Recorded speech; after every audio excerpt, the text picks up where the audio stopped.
ख्रिस्तामध्ये माझ्या प्रिय भाविकांनो, आज प्रभू येशू ख्रिस्त आपल्या 12 प्रेषितांना काहीतरी एका कडक शब्दामध्ये स्ट्रॉंग इन्स्ट्रक्शन देत आहे. कारण भविष्यामध्ये जे काही संकट, जे काही वादळ शिष्यांच्या जीवनामध्ये येणार होते, त्याविषयी त्यांच्या मनाचं धैर्य किंवा मनाचं खच्चीकरण न होता त्यांचे मन, त्यांचे हृदय आणि त्यांचा विश्वास कसा भक्कम करता येईल या हेतूने प्रभू येशू ख्रिस्त जणू काही एका वडिलाप्रमाणे, एका आईप्रमाणे, एका शिक्षकाप्रमाणे त्यांना स्ट्रिक्ट वॉर्निंग आणि इन्स्ट्रक्शन देत आहे. आणि म्हणूनच प्रभू येशू ख्रिस्त सांगत आहे की जी व्यक्ती किंवा जो माणूस माझ्यापेक्षाही त्याच्या आई वडिलावरती किंवा नातेवाईकावरती प्रेम करत असेल किंवा माझ्यापेक्षाही जगातील गोष्टीला महत्त्वाचं किंवा अग्रस्थान देत असेल तर तो देवाच्या राज्यासाठी योग्य नाही.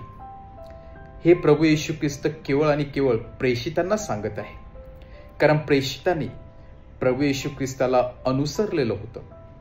प्रेषितांनी प्रभू येशूचा पाठलाग केलेला होता.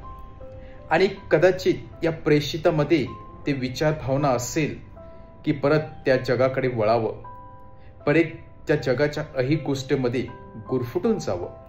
आणि म्हणूनच ही बाब लक्षात घेऊन प्रभू येशू ख्रिस्त त्यांना सांगत आहे, जो प्रेषित किंवा जो शिष्य माझ्यापेक्षाही जगातील गोष्टीला, नातेवाईकांना, घरातील मंडळीला, मित्रमैत्रिणींना महत्त्वाचं स्थान देतो, तो मला किंवा तो माझ्या राज्यासाठी, कार्यासाठी योग्य नाही. तर प्रथम परमेश्वराला त्याने जीवनामध्ये अग्रस्थान दिलं पाहिजे. परमेश्वराला जीवनामध्ये महत्त्वाचं स्थान दिलं पाहिजे. तेव्हाच बाकीच्या गोष्टी त्याला नक्कीच मिळणार आहे.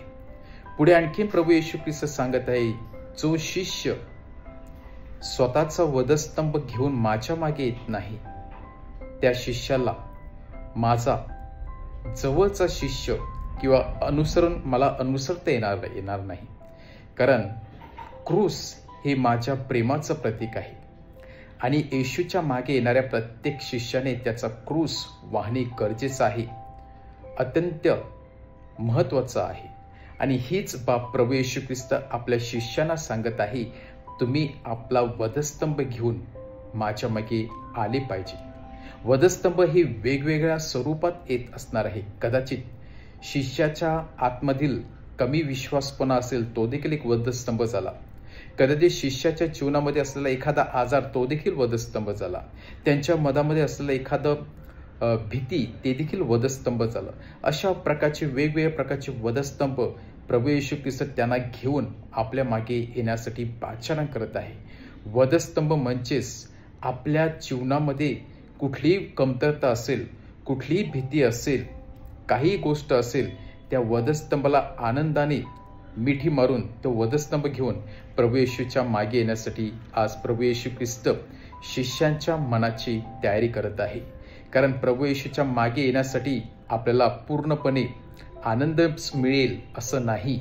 आणि म्हणून प्रभू येशू ख्रिस्त आपल्या शिष्यांची अगोदरच तयारी करत आहे व त्यांना निक्षून सांगत आहे की वधस्तंभ तुम्हाला घ्यावा लागेल, त्याला मिठी मारावं लागेल आणि जीवनामध्ये जे काही अप्स अँड डाऊन्स येतील त्यांचा सर्वांचा अनुभव घ्यावा लागणार आहे.